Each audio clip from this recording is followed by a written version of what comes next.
गंडापुर की फैमिली इतने गुस्से में क्यों है? क्यों मौलाना फजल रहमान की जमात को तख्ता मश्क बनाती है? जवाब उधर से भी आता है, लेकिन अपने अंदाज में उस तरह का लफ्ज़ और लहजा और मुहावरा नहीं है जो गंडापुर की फैमिली की तरफ से इस्तेमाल हो रहा है। इंजीनियर ज़ियाउर रहमान साहब हमारे साथ मौजूद हैं, मौलाना फजल रहमान के भाई भी हैं, JUI के एक सेंट्रल नुमाइंदा भी हैं। ज़रा ये हमें बताइएगा, हमने तमाम उनका इल्ज़ाम, फिर जवाब, फिर आपकी तरफ से भी जवाब आया इलेक्शन के ऊपर, ये कोई हल्के की लड़ाई नज़र आ रही है बीच में, या आपको सूबे की लड़ाई नज़र आ रही है, या पीछे कुछ और मुहर्रकात है? क्या हो रहा है? तलत भाई बहुत शुक्रिया आपका। देखें, अगर ये किसी हल्के या किसी ज़िले की लड़ाई होती तो आपको ये इतना तसलसल से जो चीज़ चल रही है, तकरीबन साल डेढ़ साल से वो हुकूमत में हैं, तो वो उस वक्त आपको नज़र आती।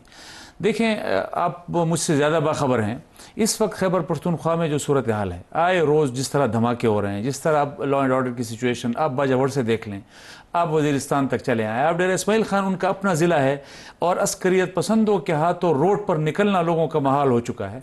और फिर करप्शन, आप एक ज़िले की आप देखें, कोहिस्तान में 40 अरब का स्कैंडल जो है वो आपके सामने है। तो इस तरह के हालात में अगर हमने एक सियासी मैच्योरिटी का मुजाहरा करते हुए ये कहा, और मौलाना फजल रहमान साहब ने एक प्रेस कॉन्फ्रेंस की कि जी आप, मैं मैंडेट ना भी मानूं, जेली मैंडेट सही, लेकिन आप इस वक्त असम्बली में अक्सरियत में बैठे हुए हैं, तो कम अज़ कम अपना हाउस इन ऑर्डर कर लें, आप विद इन PTI चेंज कर लें। ये बात उनको ऐसी लगी है। बहुत सख्त जवाब। हम जरा 22 सेकंड जरा आपके लेंगे, जरा सुनाइए कि उन्होंने क्या जवाब दिया जी। तो मौलाना साहब, मैं तेरी औकात देखना चाहता हूँ, तू आ तकड़ा हो जा, तू आगे गिरा ले, तेरी तकलीफ का मुझे अंदाजा है। अपने हल्के में तू इलेक्शन नहीं लड़ सकता, फॉर्म 47 से आया, तू बलूचिस्तान से हुआ है, बातें तू पख्तूनख्वाही कर रहा है। आज ये तुम्हें चैलेंज है, मेरा भाई इस्तीफा देगा, तू और मेरा भाई इलेक्शन लड़ेंगे, तू जीत गया, मैं सियासत छोड़ दूंगा, तू सियासत छोड़ेगा, तू नमाज पढ़ाएगा, इसके बाद ये पता फिर क्या बोलेगा, ये गैर सियासी बातें हैं। बहुत सख्त है। ये सिर्फ यही है कि आपने पॉइंट आउट किया, या कोई बड़े मुहर्रकात हैं, कोई ज़ल्ज़ला आने वाला है, उनको परिंदे उड़ते हैं ना ज़ल्ज़ला आने से पहले, उस किस्म की तहरीक तो नहीं है? आप मुझसे बहुत ज़्यादा बेहतर समझते हैं। ये जिस तरह की प्रेस कॉन्फ्रेंस उस दिन उन्होंने की और जो आपने अभी चलाई भी है, ये बदहवासी के अलामात हैं। ये शायद मुझे लग रहा है कि उनको नज़र आ रहा है। अब मैं छोटी सी आपको एक मिसाल दूँ। अभी परसों आतिफ खान साहब के घर में जिस तरह उनके MPA शकील खान साहब अपने कारकुनों को खिताब कर रहे थे कि जी हम इसके फैसले नहीं मानते। अभी जिस तरह कल शानदार गुलजार साहब ने प्रेस कॉन्फ्रेंस की है, आसिफ मसूद जो है वो इनके MPA हैं, उन्होंने अपने हल्के में जो तकरीर की है, तो इनकी अपनी हुकूमत में जो इस वक्त इनके लिए सूरत हाल दरपेश हो चुकी है, वो अब मुझे लग रहा है कि उनको मौलाना साहब की ये बात लगी है कि मेरे हालात तो वैसे भी बिगड़े हुए थे, अब मौलाना साहब ने ऐसे एक शह दे दी है, एक लाइन दे दी है, और शायद मेरे आखिरी दिन आने वाले हैं। उनके तो पांव आपको आपकी नज़र में फिसलते हुए नजर आ रहे हैं? मुझे जी बिल्कुल फिसलते हुए नजर आ रहे हैं। और मैं एक बात खाकम बदहन, जो हालात इस वक्त KP के हैं, जिस तरह के कत्ल गारत गरी वहाँ पे हो रही है, जिस तरह के धमाके हो रहे हैं, जिस तरह के लोगों की जानें महफूज नहीं हैं, और जिस तरह की करप्शन हो रही है, पाकिस्तान की रियासत का सबसे एक अहम एक सूबा जो है इकाई, वो मुझे उसका मुस्तकबिल पर ख़तरे में पड़ता नज़र आ रहा है अगर इस तरह की चीज़ों को बरकरार रखा जाता है। तो गंडापुर साहब के जाने के बाद तो हालात मज़ीद ख़राब नहीं होंगे? ज़ाहिर सियासी एक खला आ जाएगा और गैर यकीनी की सूरत हाल होगी, जिसके अंदर दहशत गर्दों को मज़ीद पर अपने का मौका मिलेगा। ये एक तसव्वुर है। तो मैं जानना चाह रहा हूँ कि आपकी नज़र में ये जो फिसलने के बाद के हालात हैं, वो बेहतरी की तरफ जा सकते हैं मुमकिन तौर पर?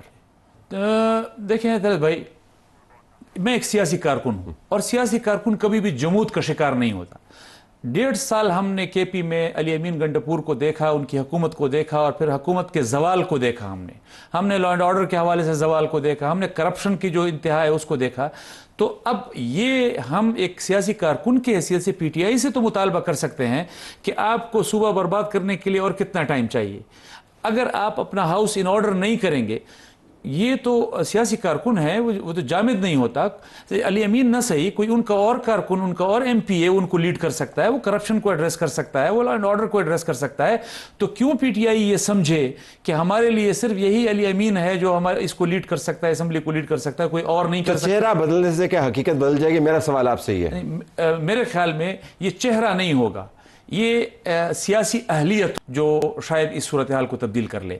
और मैं समझता हूँ कि सियासी जमातों में ये कैपेसिटी भी होनी चाहिए, ये फ्लेक्सिबिलिटी भी होनी चाहिए कि अगर कोई इनसे बेहतर सियासी कारकुन जो है वो सियासी अहलियत के साथ आगे आए तो शायद उसको चेंज कर सके। تو خواہشیں تو ایسی ہیں کہ ہر خواہش پہ دم نکلے، لیکن واقعتاً آپ سمجھتے ہیں کہ پاکستان تحریک انصاف کے اندر یہ دم ہے؟ اگر ایسا نہیں ہوتا طلعت بھائی، میں پھر ایک دفعہ یہ بات کر لوں کہ کے پی آپ کو بھی معلوم ہے کہ اس ریاست کی اہم اکائی ہے. اگر یہ چیز پی ٹی آئی خود ریئلائز نہیں کرتی، خود ان چیزوں کو ایڈریس نہیں کرتی، تو پھر میں جمعیت علماء اسلام کے کارکن کی حیثیت سے کم از کم اس سے اپنے آپ کو لا تعلق نہیں کر سکتا. پھر ہمیں اس کے لیے اور طریقے بھی ڈھونڈنے پڑیں گے. پھر ہمیں اس کے لیے میدان میں آنا پڑے تو میدان میں آنا پڑے گا. ہمیں اس کے لیے سیاسی اور طریقے اپنانے کی ضرورت ہوگی تو وہ بھی اپنائیں گے، لیکن ہم کسی صورت بھی صوبے کو ان کے رحم و کرم پر نہیں چھوڑ سکتے. میٹھی میں آپ نے طے نہیں کی یہ باتیں جو آپ نے ہمارے پروگرام نہیں اسٹرائک مؤخر کر دیا انہوں نے. اسٹرائک کر دی مؤخر؟ نو کمال ہو گیا سر. ایف پی سی آئی کے چیئرمین نے کر دی ہے سر. ان کے جو لیڈر ہیں انہوں نے تو کر دی ہے. وہ لیڈر کریں، روک لیں. ہم نے لاہور چیمبر کرے گا سر، لیکن عاطف صاحب نے تو کر دی. روک لیں نا، وہ نہ کریں، ہم تو کریں گے. نہیں میں کہہ رہا ہوں ابو ذر صاحب اکیلے ہیں. کیوں اتنا غصہ؟ ابو ذر صاحب اکیلے کر رہے ہیں اور دوسرے باقی اکیلے کر رہے ہیں، پورا چیمبر کر رہا ہے. پورا چیمبر کرے گا سر. لیکن وہاں تو یہ فواڑا پڑ گیا جی. اب دیکھ لیں آپ سر، دیکھیں 135 ارب ڈالر کے آئی ایم ایف کے جو پروگراموں میں ہم پیسے لے چکے ہیں وہ ہم نے لیے. یہ انہی 40 سال سے لینے اس وجہ سے پڑے آپ لوگ ٹیکس نہیں دیتے. ایگزیکٹلی. سر آپ خود ٹھیلے والا، ریڑی والا، اومنی والا، پپی والا، 135 پان والا. 135 نہیں ہے. نہیں میں ویسے کہہ رہا ہوں. اس سے زیادہ نہیں سر 135 نہیں ہے. چلو اس بحث میں نہ پڑے. تو آپ کا پوائنٹ کیا ہے؟ میرا پوائنٹ یہ ہے کہ یہ موخر کا لفظ استعمال کریں تو کمیٹی کا فائدہ ہے. سر دیکھیں، اگر یہ موخر کا لفظ استعمال نہیں کریں گے تو ہماری ہڑتال 19 جولائی کو ہوگی. ہم جو اگری کر کے اٹھے ہیں اسی پہ چلیں گے، جس میں تقریباً کوئی میرے خیال میں سر 20-25 لوگ تھے آپ کے، ہے نا تقریباً؟ نہیں میں لاہور چیمبر سے گلا تھا. نہیں وہ ویسے بات ہے. جب یہ جو ہم نے لسٹ دی تھی، انہوں نے وہ جس طرح اسمبلی میں ہوتا ہے نا اپنی پلے گیم کرکٹ میچ، یہ وہ گیم تھی سر. میں یہ کرکٹ گیم والی گیم تھی سر. فکس میچ تھا سر. نہیں سر، پاکستان کے سارے چیمبر کے صدور تھے سر. چیمبر کے سارے صدور تھے سر. فکس میچ تھا، سارے صدور تھے سر اس کے اندر، اور سب نے اگری کیا. ان کے علاوہ ان کے یہ تھوڑا آپ لاہور کی اسٹرائک سے آپ کو نظر آ جائے گا کہ فکس میچ تھا کہ سر. میں آپ کو بتاتا ہوں، وہ ان کو بلوانی صاحب کو لے لیں، عاطف صاحب کو آپ آن لائن ابھی لے لیں، آپ کو کلیئر ہو جائے گا. I have to leave it there. I don't have time for this. لیکن معاملات گھبیر ہیں. لیکن میں ان کا یہ کہہ رہا ہوں. I have to leave it there. گنڈا پور کی فیملی اتنے غصے میں کیوں ہے؟ کیوں مولانا فضل الرحمان کی جماعت کو تختہ مشق بناتی ہے؟ جواب ادھر سے بھی آتا ہے، لیکن اپنے انداز میں اس طرح کا لفظ اور لہجہ اور محاورہ نہیں ہے جو گنڈا پور کی فیملی کی طرف سے استعمال ہو رہا ہے. انجینئر ضیاء الرحمان صاحب ہمارے ساتھ موجود ہیں، مولانا فضل الرحمان کے بھائی بھی ہیں، جے یو آئی کے ایک سینٹرل نمائندہ بھی ہیں. ذرا یہ ہمیں بتائیے گا، ہم نے تمام ان کا الزام، پھر جواب، پھر آپ کی طرف سے بھی جواب آیا الیکشن کے اوپر، یہ کوئی حلقے کی لڑائی نظر آ رہی ہے بیچ میں، یا آپ کو صوبے کی لڑائی نظر آ رہی ہے، یا پیچھے کچھ اور محرکات ہے؟ کیا ہو رہا ہے؟ طلعت بھائی بہت شکریہ آپ کا. دیکھیں، اگر یہ کسی حلقے یا کسی ضلع کی لڑائی ہوتی تو آپ کو یہ اتنا تسلسل سے جو چیز چل رہی ہے، تقریباً 1.5 سال سے وہ حکومت میں ہیں، تو وہ اس وقت آپ کو نظر آتی. دیکھیں، آپ مجھ سے زیادہ باخبر ہیں.